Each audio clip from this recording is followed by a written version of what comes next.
નમસ્તે વિદ્યાર્થી મિત્રો, કર્મયોગ પરિવાર વતી ઓનલાઈન ક્લાસીસમાં આપ સૌ વિદ્યાર્થીઓનું હાર્દિક સ્વાગત છે.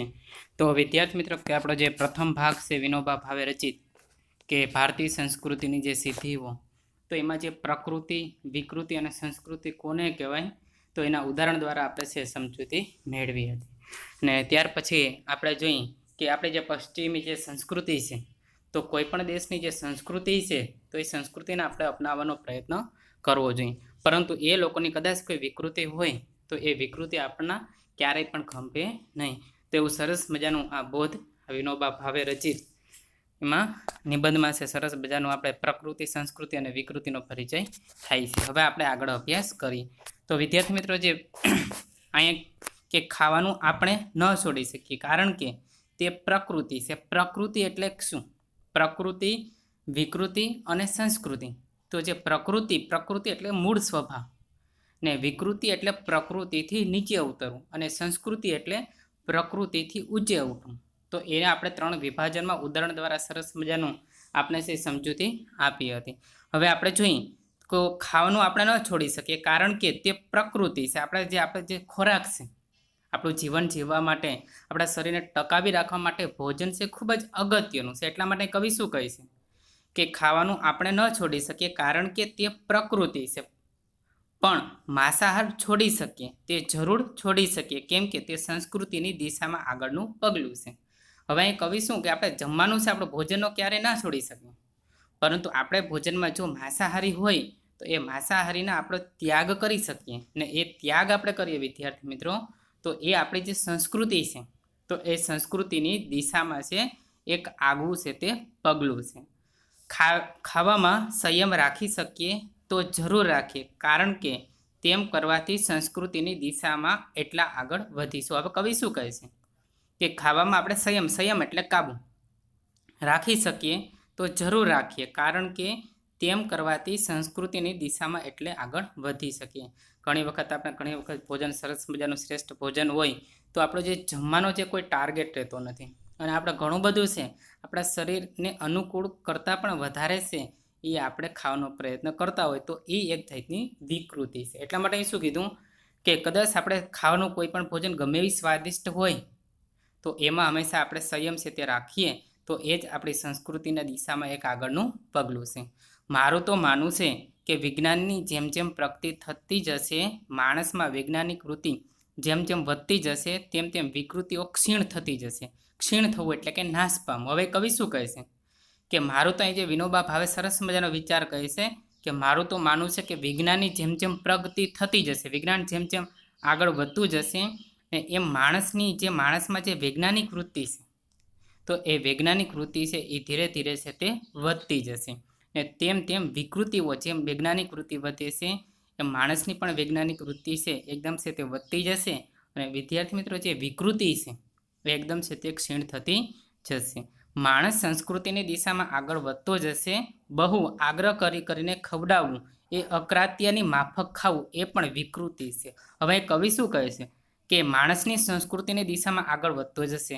હવે જેમ જેમ વિકૃતિ છે તે નાશ પામે, તો વિકૃતિ નાશ પામે તો માણસે ધીરે ધીરે જે સંસ્કૃતિની જે દિશા છે, અને એ સંસ્કૃતિની દિશામાં આગળ વધતો જશે. હવે કવિ શું કે આપણા રિવાજો એવા છે કે માણસને કોઈ પણ હોય તો ધરાર આપણે છે એ ધરાને ધરાવશે, આપણે છે એને ખવડાવવાનો આગ્રહ છે તે રાખતા હોય, અને એ એક જાતની વિકૃતિ છે. આપણે માણસ છે તો કોઈ પણ આપણે એટલો બધો આગ્રહ ન કરવો જોઈએ કે આપણે વિકૃતિ તરફ છે તે આપણે ગતિ કરી. એટલા માટે કવિ કહે છે કે ઘણી વખત છે કે બહુ આગ્રહ કરીને ખવડાવવું, એ અક્રાત્યની માફક ખાવું, એ પણ એક વિકૃતિ છે. એટલે હંમેશા આપણે કોઈ પણ જગ્યાએ જમવા જઈએ તો હંમેશા આપણે ખાવામાં છે એકદમ સંયમ રાખવો જોઈએ. એટલે મન પડે એટલું આપણે છે તે જમવું જોઈએ નહીં. વધારે પૂરતું જમીએ તો એક વિકૃતિની દિશામાં આગળનું પગલું છે. પણ આજે હજી માણસને એ સમજાતું નથી. કેમ કે માણસને આપણા શરીર રચનાનું અને પાચન પ્રક્રિયાનું પૂરતું જ્ઞાન જ નથી. જ્યારે તેને શરીરનું અંતરબાહ્ય જ્ઞાન થશે ત્યારે તેને તુરંત સમજાશે કે આ વિકૃતિ છે તે છોડવી જોઈએ. હવે કવિ શું કે આપણે ઘણી વખત આપણું જે શરીર છે, તો શરીરની જે આંતરિક રચનાઓ છે અને બાહ્ય રચનાઓ કઈ છે, આપણા શરીરને કઈ વસ્તુ, કયો ખોરાક છે તે અનુકૂળ આવે, તો એ વસ્તુ છે એ માણસ છે એકદમ છે જાણી શકતો નથી, જાણતો નથી. એટલા માટે શું એ કવિ કહે છે કે માણસને આપણી જે શરીર રચના છે અને આપણી જે પાચન પ્રક્રિયા છે એનું પૂરેપૂરું જ્ઞાન નથી, ને જેને લીધે એ જ્ઞાન છે આપણે છે તે મેળવવું પડશે. ને તે જો તે કદાચ સમજી જશે તો આપણે વિકૃતિની દિશા તરફ છે તે આગળ જતા અટકી જશું. કે શરીર અને પાચન પ્રક્રિયાનું પૂરું જ્ઞાન જ નથી. જ્યારે તેને શરીરનું અંતર બાહ્ય જ્ઞાન થશે ત્યારે તેને તુરંત સમજાશે કે આ વિકૃતિ છે, તે છોડવી જોઈએ. માણસ કાયમ સંસ્કૃતિ વિકૃતિનું પૃથ્થકરણ કરતો રહે છે, વિશ્લેષણ કરતો રહે છે, પ્રયોગો કરતો રહે છે અને પોતાને સાચી દિશામાં આગળ વધારતો રહે છે. હવે કવિ શું કહે છે કે આપણે આપણું જે શરીર છે અને શરીરની બાહ્ય અને આંતરિક જે રચનાઓ છે, કઈ વસ્તુ આપણા શરીર માટે ફાયદાકારક છે, કેટલું ફાયદાકારક છે, કહેવાય વધારે પૂરતું અમૃત પણ ઝેર થઈ જાય. કોઈ પણ વસ્તુનો અતિરેક છે દુનિયામાં સારો નથી. તો આપણે આપણા શરીર રચના છે એ શરીર રચનાનું આપણે છે તે જ્ઞાન છે તે પ્રાપ્ત કરવું જોઈએ. તો જેના લીધે આપણે વિકૃતિની દિશામાં જે આગળ જઈએ તે આપણે જઈ શકીએ નહીં. તો એટલા માટે આપણી જે સંસ્કૃતિ છે અને વિકૃતિ વચ્ચેનો જે પૃથ્થકરણ છે, તફાવત છે, તો એ તરફ હંમેશા આપણે સાચી દિશામાં સાચા પ્રયોગો કરી ને આપણે સંસ્કૃતિ તરફ આગળ વધવાનું છે. આવું ભારતમાં થયું છે. અહીં હજારો વર્ષથી માણસ જાત જાતના પ્રયોગો કરતો રહ્યો છે. હવે અહીં કવિ શું કે પાવું છે ઘણા બધા જે માણસ અહીં ભારતના લોકો એવા છે કે સતત ને સતત કોઈ પણ વસ્તુ જમવાની હોય, કોઈ પણ સંશોધનનો વિષય, કોઈ પણ ઔષધિનો હોય કે કોઈ પણ વસ્તુ એની ઉપર સતત ને સતત સંશોધનો કરતો રહે છે. ને એટલા માટે જાત જાતના પ્રયોગો છે અહીંનો ભારતના લોકો છે તે કરતા રહે છે. તેમાંથી આપણે જેને ભારતીય સંસ્કૃતિ કહીએ છીએ તે નીપજી છે. ઘણા બધા કહેવાય કે કોઈ પણ પ્રયોગને અંતે છે એ સફળ છે, નિયમ છે એ સ્થાપિત થતો હોય છે. તો આપણા ભારત દેશમાં ઘણા બધા જે વડવાઓ આપણા છે, ઘણા બધા પ્રયોગોને અંતે જે એના નિયમો છે તે તારવા છે અને એની જ આપણે સંસ્કૃતિ છે આપણે કહી શકીએ છીએ. તેની જ નિપજ છે, તેની જ ઉત્પત્તિ છે. ભારતની સંસ્કૃતિ પ્રયોગશીલ છે. ભારત પ્રાચીન કાળમાં બહુ જ પ્રવૃત્તિમય હતો. અહીં બહુ પ્રયોગો પણ થયા, તેના નિષ્કર્ષ પણ નીકળ્યા અને તેમાંથી વિવિધ શાસ્ત્રો પણ ઊભા થયા. તેમાં આધ્યાત્મિક દ્રષ્ટિએ મુખ્ય હતી. માણસ આધ્યાત્મિક દ્રષ્ટિએ કેમ આગળ વધતો રહે તેની ખોજ નિરંતર ભારતમાં ચાલી. ને આવી બધી યોજનાઓ આપણા પૂર્વજોએ અનેક પ્રયોગો કરીને ઘડી અને આ આપણે બહુ મોટો વારસો છે. હવે કવિ શું કહે છે કે વિદ્યાર્થી મિત્રો કે આપણે જે ભારતની જે સંસ્કૃતિ કેવી છે કે આપણી ભારતની સંસ્કૃતિ એકદમ પ્રયોગશીલ છે અને પ્રયોગશીલને લીધે ઘણા બધા પ્રયોગને અંતે આપણા કોઈ પણ સિદ્ધાંત છે એ સાબિત છે આપણા વડવાઓએ છે તે કર્યા છે. એટલા માટે શું કીધું કે ભારત પ્રાચીન કાળમાં બહુ જ પ્રવૃત્તિમય હતો. અત્યારે પણ ભારત દેશ છે એ વિશ્વમાં પ્રવૃત્તિમય દેશ તરીકે અસ્તિત્વ ધરાવે છે. તો અત્યારે આધુનિક સમય જોઈએ અને પ્રાચીન સમય ઉપર આપણે નજર નાખીએ તો ભારત દેશ છે સતત ને સતત પ્રવૃત્તિમય છે તે દેશ રહ્યો છે. અહીં આપણા જે ભારત દેશમાં વિદ્યાર્થી મિત્રો ઘણા બધા પ્રયોગો થયા. મેં તમને આગળ જ કીધું કે કોઈ પણ જે સંશોધન કોઈ પણ આપણે હોય કે ઔષધિ હોય કે કોઈ પણ વિજ્ઞાન હોય કે ખગોળશાસ્ત્ર હોય કે ગણિતશાસ્ત્ર હોય તો એની ઉપર છે ઘણા બધા છે એ પ્રયોગો છે તે ભારતમાં થઈને એટલા માટે ભારત દેશને છે એ પ્રાયોગિક દેશ તરીકે પણ ઓળખવામાં આવે છે. ને એમાંથી જ શું કહેવાય નિષ્કર્ષ કાંઈક નીકળે, કાંઈક નવા છે નિયમો છે એ નીકળતા હોય છે.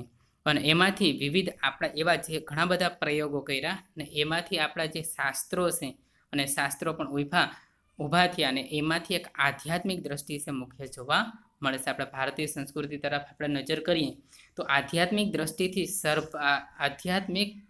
દ્રષ્ટિથી એકદમ છે ભરચક છે આપણી સંસ્કૃતિ જોવા મળે છે. ને માણસને છે એ આધ્યાત્મિક દ્રષ્ટિ કેળવી અને સતત ને સતત આપણી જે સંસ્કૃતિની જે દિશા છે અને એ દિશા તરફ આગળ વધતો રહ્યો છે.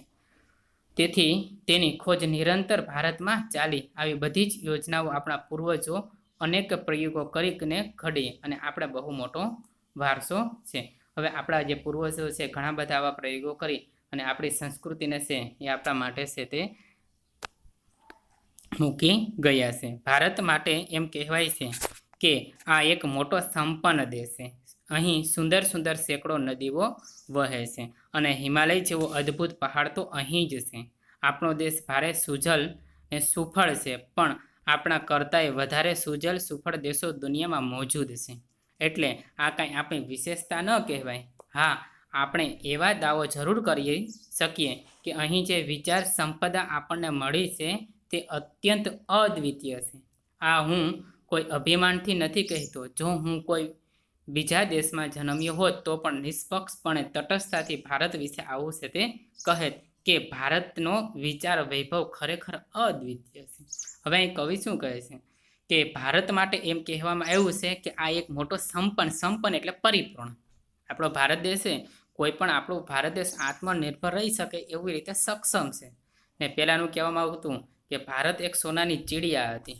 એટલો બધો સમૃદ્ધ ભારત દેશ હતો કે બીજા દેશના લોકો છે ભારતમાં વેપાર કરવા માટે આવતા હતા. અને એ આપણે ખબર છે કે આપણા ઇતિહાસ ઉપરના આપણે નજર કરીએ તો ઘણા બધા વેપાર કરવા માટે એવા અને ભારત દેશને લૂંટીને જતા રહ્યા. તો એટલા માટે આપણે એના ઉપરથી આપણે કહી શકીએ કે ભારત દેશ છે તો એકદમ છે સંપન્ન દેશ છે, પરિપૂર્ણ દેશ છે. અહીં કહેવાય કે કુદરતે પણ એની જે કળાઓ છે, કુદરતે પણ ઘણી બધી જે ભેટો છે કુદરતી, એ ભારત દેશને સમર્પિત કરી છે. એટલા માટે કવિ શું કહે છે કે અહીં સુંદર સુંદર સેંકડો એટલે ઘણી બધી નદીઓ વહે છે. આપણે ખબર છે કે આપણે અહીં જે ભારત દેશમાં અનેક નદીઓ ભરપૂર પાણીથી ભરપૂર સમૃદ્ધ નદીઓ છે. ઘણી બધી નદીઓ છે એ ભારત દેશમાંથી વહે છે અને ભારત દેશને સમૃદ્ધ બનાવે છે. અને હિમાલય જેવો અદ્ભુત પહાડ તો અહીં જ છે. હિમાલય ઘણી બધી ભારત દેશમાં ઘણી બધી નદીઓ છે તે વહે છે. બીજું કે હિમાલય જેવો અદ્ભુત ને શ્રેષ્ઠ જો પર્વત હોય તો એ ભારતમાં જ છે. આપણા દેશ ભારે સુજલ એટલે સારા જળવાળો, સુફળ એટલે સારા ફળ આપનારો છે. ભારત દેશ છે તો સુજલ ને સુફળ છે, પણ આપણા કરતાંય વધારે સુજલ સુફળ દેશો દુનિયામાં મોજૂદ છે. આપણો ભારત દેશ સુજળ છે, સારું જળ છે, સારું એવું ફળ મળે, સારી એવી જમીન છે. તો એવી રીતે આપણે છે ગૌરવ લેવાની બાબત ગણી શકીએ કે ભારત દેશને ઘણી બધી કુદરતી એવી સંપત્તિ આપી છે.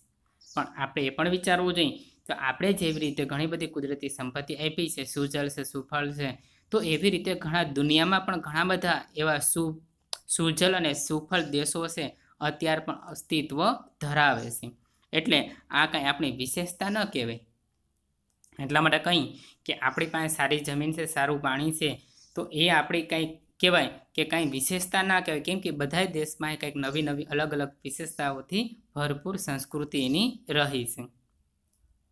હા, આપણે એવો દાવો જરૂર કરી શકીએ કે અહીં વિચાર સંપદા આપણને મળી છે તે અત્યંત દ્વિતીય છે. હવે આપણે કહી શકીએ, આપણે અચૂક આપણે છે ગૌરવ લઈ શકીએ કે ભારત દેશમાં જે વિચાર સંપદા આપણને જે મળી છે એ બીજા દેશ કરતાં કંઈક અલગ છે, અદ્વિતીય છે. એ આપણે ચોક્કસ આપણે કહી શકીએ છીએ. હા, આ હું કોઈ અભિમાનથી નથી કહેતો. જો હું કોઈ બીજા દેશમાં જન્મ્યો હોત તો પણ નિષ્પક્ષપણે તટસ્થતાથી ભારત વિશે આવું જ કહેત કે ભારતનો વિચાર વૈભવ ખરેખર અદ્વિતીય છે. હવે અહીં કવિ શું કહે કે હું ભારત દેશમાં રહું ને ભારત દેશના વખાણ કરવું એવો મારો વિચાર નથી. હવે એટલા માટે કહે છે કે કદાચ હું બીજા દેશમાં હું જન્મ થયો હોત તો ભારતની જે સંસ્કૃતિ છે, ભારતની જે વિવિધતા છે, તો ચોક્કસપણે કોઈ પણ પક્ષ લીધા વગર ભારતની સંસ્કૃતિના તો એના હું વખાણ છે એ અચૂક કરત. આવું વિનોબા ભાવ છે તે કહે છે. એટલા માટે ભારતની જે સંસ્કૃતિ છે એકદમ વિચારોના વૈભવથી પરિપૂર્ણ છે. ભારતમાં વૈદિક ઋષિઓથી લઈને આજ સુધી શબ્દોની એક અખંડ પરંપરા ચાલી આવી છે. હું દુનિયામાં બીજા કોઈ દેશ એવો નથી જોતો કે જ્યાંની ભાષામાં 10,000 વર્ષોથી એના એ શબ્દ ચાલ્યા આવતા હોય. ભારતમાં શબ્દ શક્તિનું જેટલું ઊંડાણથી ચિંતન થયું છે તેટલું બીજે ક્યાંય નથી થયું. ભારતે પોતાના પુરાણા શબ્દોને તોડ્યા નથી, નવા જરૂર બનાવ્યા છે. સાથે જ જૂના શબ્દમાં નવા અર્થ બનાવીને તેમનો વિકાસ કર્યો છે. આ શબ્દ પરંપરા ભારતમાં પહેલેથી જ આજ સુધી અખંડ ચાલી આવી છે અને બીજે ક્યાંય આવું જોવા મળતું નથી. હવે કવિ શું કહે છે કે ભારતમાં વૈદિક સંસ્કૃતિ, આપણી જે સંસ્કૃતિ છે એક વૈદિક, આપણા કુલ વેદ 4 છે. કહેવાય કે દુનિયાનું સૌથી પહેલું પુસ્તક હોય તો એ ઋગ્વેદ છે. સૌથી જૂનામાં જૂનો વેદ હોય તો એ ઋગ્વેદ છે.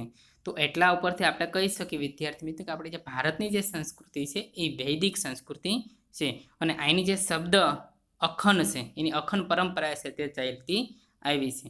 હવે કવિ અહીં શું કહે છે કે હું દુનિયામાં બીજો કોઈ દેશ એવો નથી જોતો કે જ્યાંની ભાષામાં 10,000 વર્ષોથી એના એ જ શબ્દ ચાલ્યા આવતા હોય.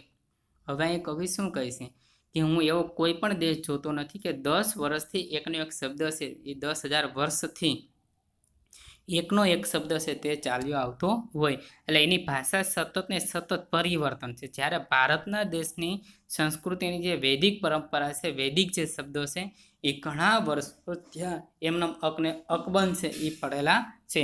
ને ભારતના જે લોકો છે, વિદ્વાનો છે, પંડિતો છે, અને એ શબ્દના ઘણા બધા અર્થ છે લોકો સમક્ષ મૂક્યા છે, પરંતુ મૂળ શબ્દ છે એને ક્યારેય પણ દૂર કર્યો નથી. તો એક આપણા ભારત દેશની આ સંસ્કૃતિની વિશેષતા છે. એટલા માટે કવિ શું કહે છે કે શબ્દ ચાલ્યા આવતો હોય. ભારતમાં શબ્દ શક્તિનું જેટલા ઊંડાણથી ચિંતન થયું હોય, કોઈ પણ શબ્દ હોય તો ભારતના દેશના જે લોકો છે એ શબ્દના કેટલા અર્થ થાય છે, તો એ શબ્દ પર ઘણું બધું છે જે વિચાર ચિંતન છે તે થયું હોય. ને બીજા દેશમાં આવા શબ્દ ઉપર કંઈ ચિંતન છે તે કરવામાં આવતું નથી. ભારતે પોતાના પુરાણા શબ્દને તોડ્યા નથી, નવા જરૂર બનાવ્યા છે. આપણા પ્રાચીન શબ્દ છે તો એવા શબ્દને તોડીને ફેંકી નથી દીધા, પરંતુ એ જે શબ્દ છે ને એ શબ્દમાં જરૂરી ફેરફાર કરી અને નવા શબ્દ છે ઉત્પન્ન કરવાનું કામ છે આપણા ભારત દેશના લોકોએ કર્યું છે. એટલા માટે શું કીધું કે સાથે જૂના શબ્દમાં નવા અર્થ નાખીને તેમનો વિકાસ કર્યો છે. આ શબ્દ પરંપરા ભારતમાં પહેલેથી આજ સુધી અખંડ, જે ખંડિત નથી એને અખંડ કહેવામાં આવે છે. અને એટલા માટે અખંડ ચાલી આવે છે, બીજે ક્યાંય આવું જોવા મળતું નથી. એટલે ભારત દેશમાં આવી જે શબ્દની જે પરંપરા છે એ અખંડ છે, એ ક્યારેય પણ છે એ ખંડિત થઈ નથી. આપણા વૈદિક સંસ્કૃતિ છે, ઘણા પ્રાચીન શબ્દો છે, એમાં કોઈ પણ જાતનું દૂર નથી થયા, એમાં વધારાના અર્થ ઉમેરી અને એ શબ્દ છે કાયમ માટે અકબંધ રહ્યા છે. તો એક આપણી આ વિશેષતા છે. આસ્કાચાર્ય કહ્યું કે આપણી સનાતન છતાં નિત્ય નૂતન સંસ્કૃતિ, સનાતન, શાશ્વત, કાયમ. હવે આસ્કાચાર્ય કહે છે કે આપણી જે સનાતન એટલે કાયમી, શાશ્વત, છતાં નિત્ય નૂતન સંસ્કૃતિ, આપણી શાશ્વત કાયમ છતાં કે નૂતન સંસ્કૃતિ, નૂતન એટલે નવી આપણી સંસ્કૃતિ છે, કાયમ અથવા તો નૂતન આપણી આ સંસ્કૃતિ છે. આપણી ભીતર એક અખંડ તંતુ કાયમ છે. હવે કવિ શું કહે છે કે આસ્કાચાર્ય કહે છે કે આપણી સંસ્કૃતિ કેવી છે, સનાતન છે અને નિત્ય નૂતન સંસ્કૃતિ, કાયમ માટે નવી નવી સંસ્કૃતિ છે. અને આપણી જે ભીતર અંદર કે એક અખંડ જે તંતુ છે એ કાયમ રહેલો હશે. પુરાણા જમાનામાં કોઈ ઋષિ આવે તો તેને આપણે બાહ્ય વેશ ભલે જુદો દેખાય, પણ એને આપણામાં એવું કંઈક અવશ્ય દેખાશે જેને લીધે કહી ઉઠશો કે આ મારા બાળકો છે. આપણી ભીતર કોઈ શાશ્વત, સ્નિગ્ધ, ચવડ, કઠોર અને જીવતરવાળી વસ્તુ છે તે બદલાતી નથી. ને આ આપણું એક અનોખું બળ છે. હવે કવિ શું કહે છે કે કદાચ, હવે એમ કવિ કહે છે કે કદાચ જે પુરાણાના જમાનામાં કોઈ ઋષિ આજે આવે, પ્રાચીન સમયમાં જે ઋષિ મુનિઓ થઈ ગયા ને કદાચ આ ભવિષ્યમાં વર્તમાન સમયમાં કદાચ અવતાર લઈને ફરી પાછા આવે તો એને ખબર પડે કે અમારે જે નવા શબ્દોનું ઉત્પાદન થયું હતું, અમે જે નવા શબ્દોનું સંશોધન કર્યું હતું, તો એ શબ્દ છે અત્યારે દૂર થયા નથી. એ વસ્તુ છે કવિ કહેવા માગે છે. હવે હું કહી કે પુરાણા જમાનાના કોઈ ઋષિ આજે આવે તો તેને આપણો બાહ્ય વેશ ભલે જુદો દેખાય, આપણો પહેરવેશ છે ઘણું બધું પરિવર્તન આવી ગયું, તો એમ છતાં પણ આપણે જે ભીતરનો જે ખજાનો છે, સમૃદ્ધિ છે, એમાં કોઈ પણ જાતનો ફેરફાર છે હજી જોવા મળતો નથી. પણ એને આપણામાં એવું કાંઈક અવશ્ય દેખાશે, એવી કાંઈક અવશ્ય વસ્તુ દેખાશે કે જેને લીધે એ કહી ઉઠશે કે આ મારા બાળકો છે. આપણા બાહ્ય દેખાવ ભલે બદલી ગયો હોય, પરંતુ આપણે જે ભીતરનો જે ખજાનો છે અને એ ભીતરના ખજાનામાં આપણે અચૂક છે કંઈક જોવા મળશે અને એ કહી ઉઠશે કે આ મારા સંતાનો છે, બાળકો છે. આપણી ભીતર કોઈ શાશ્વત, કાયમી, સ્નિગ્ધ, કોમળ, ચવડ, કઠોર, જીવતરવાળી વસ્તુ છે જે બદલાતી નથી. ને આવું આપણું એક અનોખું બળ છે. આપણી અંદર કંઈક એવું ભીતર છે, એવી જે શાશ્વત છે, એવી જે લાગણી છે, એવી કઠોરતા છે, એવી ઘણી બધી લાગણીઓ છે એ કાયમ માટે છે બદલાતી નથી. અને એ આપણું છે એક બળ છે તે અનેરું પૂરું પાડે છે. હજારો વર્ષનો આપણો પુરાતન દેશ છે. જ્યારે બીજા દેશોનો ઇતિહાસનો આરંભ પણ નહોતો થયો ત્યારે આપણા પૂર્વજોએ ગૌરવ શિખર ઉપર પહોંચી ગયા હતા. અનેક પરિવર્તન આવ્યા છતાં અહીંની પરંપરા અતૂટ રહી છે. જે પ્રાચીન કાળ સાથે આપણને જોડી રાખે છે. સ્થળ કાળના ભેદો છતાં અહીં એકતાનું જ દર્શન થાય છે. હવે કવિ શું કહે છે કે હજારો વર્ષ પહેલાં આપણી સંસ્કૃતિ છે એકદમ પ્રાચીન સંસ્કૃતિ છે. જે દેશની જે એકદમ પ્રાચીન સંસ્કૃતિઓમાંની એક સંસ્કૃતિ એટલે ભારતીય સંસ્કૃતિ પણ છે. ને એટલા માટે કવિએ શું કીધું કે જ્યારે ઘણા દેશોનો જે ઇતિહાસ છે એની શરૂઆત પણ નથી થઈ અને એ સમય દરમિયાન ભારતે એકદમ છે ગૌરવ શિખર છે તે સર કર્યા હતા. તો કહેવાય ઘણા દેશની જે ઉત્પત્તિ નથી થઈ એની સંસ્કૃતિની શરૂઆત નથી થઈ અને એ સમય દરમિયાન ભારતના લોકોએ એકદમ છે તે ગૌરવ શિખર છે એ સર કરી લીધું હતું. એટલે આપણી સંસ્કૃતિ એકદમ સર્વોત્તમ શ્રેષ્ઠ છે. અનેક પરિવર્તન આવ્યા છતાં અહીંની જે પરંપરા છે અતૂટ છે. ઘણા બધા પરિવર્તન આવ્યા તેમ છતાં આપણી જે પરંપરા છે આપણી જે સંસ્કૃતિ છે એમાં ક્યારેય પણ તૂટી નથી. જે પ્રાચીનતમ કાળ સાથે આપણને જોડી રાખે છે. સ્થળ કાળનો ભેદો છતાં અહીં એકતાનું દર્શન થાય છે. આપણો વિવિધતામાં એકતા આપણું સૂત્ર છે. ને તેમ છતાં બધા પ્રાંત અલગ છે, ભૌગોલિક વસ્તુ અલગ છે, ભાષા અલગ છે, ધર્મ અલગ છે અને તેમ છતાં બધા લોકો છે એક રહી એક સાથે છે, એક સુરે છે, ભારત દેશ માટે છે એકદમ છે વિકાસના કાર્યો સાથે કરી રહ્યા છે. અહીં કહેવાયું છે કે દુર્લભ ભારતે જન્મ. હવે આપણા ભારત દેશ માટે શું કીધું કે ભારત દેશમાં જન્મ થવો એક દુર્લભ વાત છે. આપણો આ ભારત દેશ પરમ પવિત્ર દેશ છે એમ આપણા પૂર્વજો કહ્યા કરતા. દુર્લભ મહારાષ્ટ્રે જન્મ, દુર્લભ ગુર્જરેશુ જન્મ એવા વાચન તમને અહીં ક્યાંય નહીં મળે. તુલસીદાસજી પણ કહે છે કે ભલે ભારત ભૂમિ ભલે કુળ જન્મ. 500 વર્ષ પહેલાં ગુજરાતી કવિ નરસિંહ મહેતાએ ગાયું કે ભરતખંડ ભૂતળમાં જન્મી જેણે ગોવિંદના ગુણ ગાયા રે તે ધન્ય છે. આ જ વાત અસમના શંકરદેવ અને માધવદેવે પણ કહી છે. ન નરસિંહ મહેતા એ ગુજરાતનો મહિમા ગાયો, ન શંકરદેવે આસામનો મહિમા ગાયો.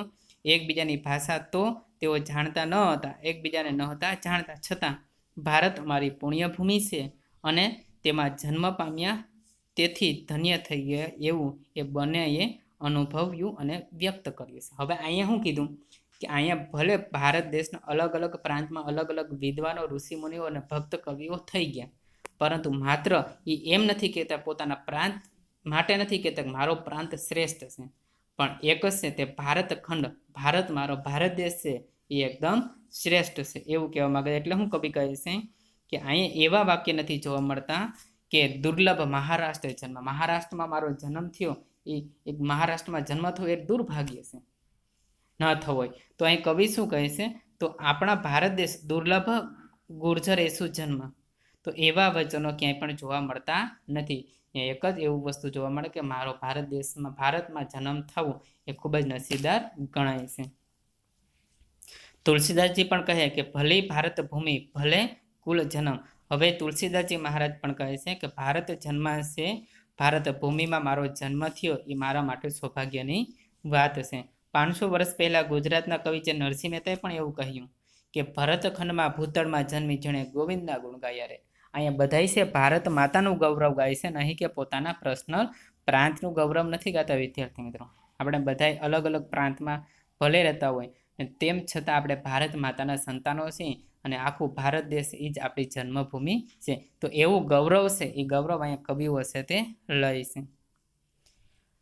એવી જ રીતે કે આ જ વાત અસમના શંકરદેવ અને માધવદેવ પણ કહી. ન નરસિંહ મહેતા ગુજરાતનો મહિમા ગાયો, ન શંકરદેવે અસમનો મહિમા ગાયો. એકબીજાની ભાષા તો તેઓ જાણતા ન હતા, એકબીજાને ન હતા જાણતા, છતાં ભારત અમારી પુણ્યભૂમિ છે અને એમાં જન્મ પામ્યા તેથી ધન્ય થઈ ગયા એવું એ બંને અનુભવ કર્યું હતું. હવે શંકરદેવ કે નરસિંહ મહેતા એકબીજાને જાણતા ન હતા ને એકબીજાને ઓળખતા પણ નહોતા અને એકબીજાને કદાચ મળ્યા પણ નહીં હોય, તેમ છતાં એ પોતાની ભારત ભૂમિમાં એનો જન્મ થયો તો એ જ એના માટે શ્રેષ્ઠ છે તે હતું અને એમને અનુભવ કર્યું અને વ્યક્ત કર્યું છે. તો આવી જ રીતે આખા ભારતનું અભિમાન એ કંઈ પ્રકૃતિ નથી. હવે કવિ શું કહે કે આવી રીતે આખા જે ભારતનું જે અભિમાન છે એ કોઈ પ્રકૃતિ નથી બલકે સંસ્કૃતિ છે. આપણે ગૌરવ થાય તો એ આપણા સંસ્કૃતિ, એ આપણું છે એ પ્રકૃતિ નથી, એક સંસ્કૃતિ છે. કેમ કે પ્રકૃતિથી ઊંચું ઉઠી અને ભારતમાં માટેના વિચારો છે એને શ્રેષ્ઠ છે બતાવવાનો પ્રયત્ન કર્યા છે. ગુજરાતમાં જન્મ થવો એક આપણી પ્રકૃતિ છે ને એમ છતાં આપણે ભારત માતાનું ગૌરવ લઈએ તો એક આપણી સંસ્કૃતિ ગણાય છે, બલકે સંસ્કૃતિ છે. જ્યાં એવી એવી ભાષાઓ છે કે ન જાણતું હોય તેને શીખવતા વર્ષો નીકળી જાય છે. એવી વિભિન્ન ભાષાઓ અને પરંપરા વિવિધતાવાળા આ ભૂખંડનો દેશ એક દેશ માનવો એ સંસ્કૃતિ છે. પ્રકૃતિથી ઉપર ઉઠીને આ સંસ્કૃતિ સંધાય છે. એવી ભારતીય સંસ્કૃતિને આપણે જાળવવાની છે અને આગળ વધારવાની છે. હવે કવિ શું કહે છે કે જ્યાં એવી એવી ભાષાઓ છે કે ન જાણતો હોય તેને શીખતા વર્ષો નીકળી જાય. જે આપણી ભારતની એવી બધી ઘણી બધી ભાષાઓ છે કે કદાચ જાણતો ન હોય તેને શીખવા માટે વર્ષો છે તે નીકળી જાય છે. ને એવી વિભિન્ન ભાષાઓ અને પરંપરા વિવિધતાવાળા ભૂખંડને એક દેશ માનવો એક સંસ્કૃતિ છે. અને પ્રકૃતિ ઉપર ઉઠીને સંસ્કૃતિ સંધાઈ છે. એવી ભારતીય સંસ્કૃતિને આપણે જાળવવાની છે અને આપણે આગળ વધારવાની છે. તો આપણી જે સંસ્કૃતિ છે આપણે પ્રકૃતિથી ઊંચું ઉઠવાનું છે અને આપણું જે પ્રકૃતિ ઊંચું ઉઠવાનું છે, આપણે નીચે પડવાનું નથી. અને આપણી જે પ્રાચીન જે સંસ્કૃતિ છે તેને આપણે જાળવવાનો પ્રયત્ન કરવાનો છે. તો આપણે પણ આપણી જે સંસ્કૃતિ હંમેશા એનું આપણે છે એ રખોપું કરશું અને હંમેશા આપણે સંસ્કૃતિ તરફ આગળ વધશું કે નહીં કે વિકૃતિ તરફ આપણે ક્યારેય પણ છે તે જવાનું નથી. કેમ કે આપણી સંસ્કૃતિ એવી છે, આપણા વિચારો એવા છે, આપણા શ્રેષ્ઠ માતા પિતાના સંતાનો છે, તો એટલે વિકૃતિ આપણે ક્યારે પણ ખપે નહીં. તો વિનોબા ભાવે આપણે સરસ મજાનો સંસ્કૃતિ, વિકૃતિ અને પ્રકૃતિનો આપણે અભ્યાસ કરાયો છે. ધન્યવાદ. વંદે માતરમ.